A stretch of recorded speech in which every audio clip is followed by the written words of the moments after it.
Chapter 7. When Friday night rolled around, Audrey clocked out right at 5 o'clock and headed to the parking lot. The last few days she had been waiting to walk out with Blake, but tonight was her dinner with her parents, and she couldn't be late. "Oh, good, you're back. Mother called and said Philip and I have to attend this dinner too, so I have to run home and change," Eliana said as Audrey entered the house. "Ellie, I'm sorry. Is she requesting you attend once a month like me? Or just this once?" "I'm not sure. I hope it's just this once. But now my nerves are all bunched up. Why does she always make me feel like I've been called to the principal's office when she makes me come over?" Audrey smiled as she took Caden from her sister's arms. "I feel the same way." She turned her attention to the baby.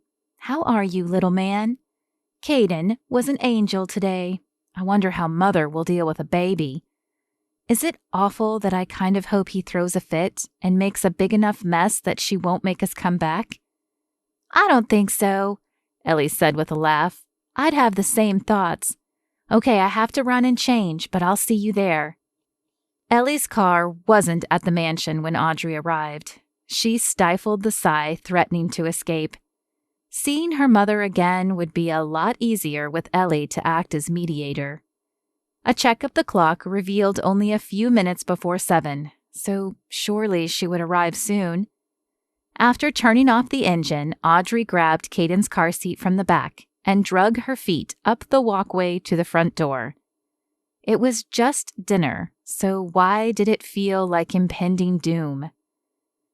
Julie answered the door before the bell had finished ringing. "She's waiting for you in the dining room," she said in a clipped tone.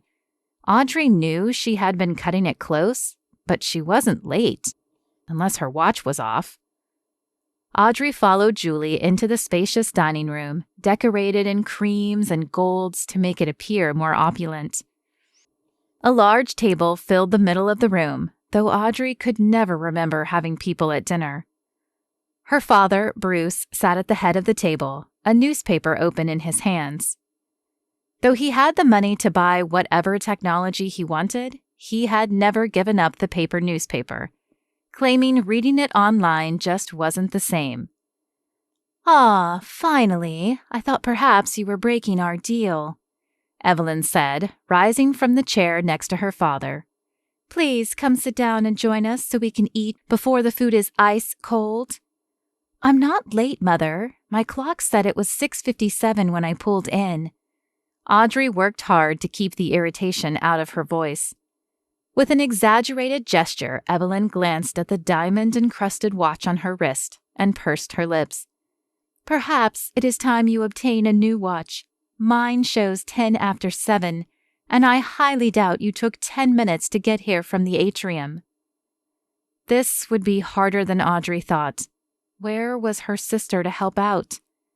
After placing Caden's carrier on the floor next to her father, Audrey pulled out the chair across from her mother and sat down. "Are we waiting for Ellie?" "Eliana called and said Philip is sick, so they will not be making it tonight." Dread settled in Audrey's stomach. "Ah, Audrey," her father said, lowering his newspaper. "Good to see you again. How are you enjoying work?" "The position is challenging, to be sure, but I think I'm getting a better hang on it." "Good, good." "Can we eat now?" The vein of contempt was ripe in Evelyn's voice. "Of course." Bruce folded his newspaper and placed it under the plate. Evelyn picked up the dainty silver bell at the end of the table and rang it. Audrey closed her eyes and took a deep breath. How did her parents justify this? They didn't need anyone to wait on them hand and foot. Julie appeared a moment later, pushing a cart laden with small china bowls. Without a word, she placed one before Evelyn, Bruce, and Audrey, and then stepped back and waited. "Thank you, Julie. That will be all," Evelyn said, and Julie curtsied and left. Not thinking, Audrey lowered her head and closed her eyes. After their dinner on Tuesday, she and Blake had eaten lunch together the rest of the week. And though she still wasn't sure she was ready to be religious, She had shown respect and bowed her head each time. "What are you doing?" Evelyn asked. Audrey's head popped up, a faint heat searing across her cheeks. "Sorry, I've been seeing Blake Dalton, and he prays before every meal. Bowing my head was just habit." "Blake Dalton," her father said, rubbing his chin. "Why does that name sound familiar?" "Because he works for you, Dad. He's on the construction crew." Audrey shook her head, wondering how he could not know one of his own employees. "You've been seeing one of your father's employees?" Evelyn asked. "Well, we only had one real date, but we've been having lunch together. I like him. He's nice." "You can't keep seeing him," her mother said, lowering her head and dipping her spoon into the bowl as if the discussion were over. "What do you mean I can't keep seeing him?" White, hot anger bubbled in Audrey's stomach. "I'm a grown woman. You can't tell me who I can and can't see." "Maybe not, but you are a McAllister. We marry higher than common construction workers." The anger grew so intense that red flashed across Audrey's eyes. "That is horrible, Mother. Just because he's a construction worker doesn't make him less of a person. And no one said anything about marriage. I'm not ready to marry. We had one date, for goodness sakes."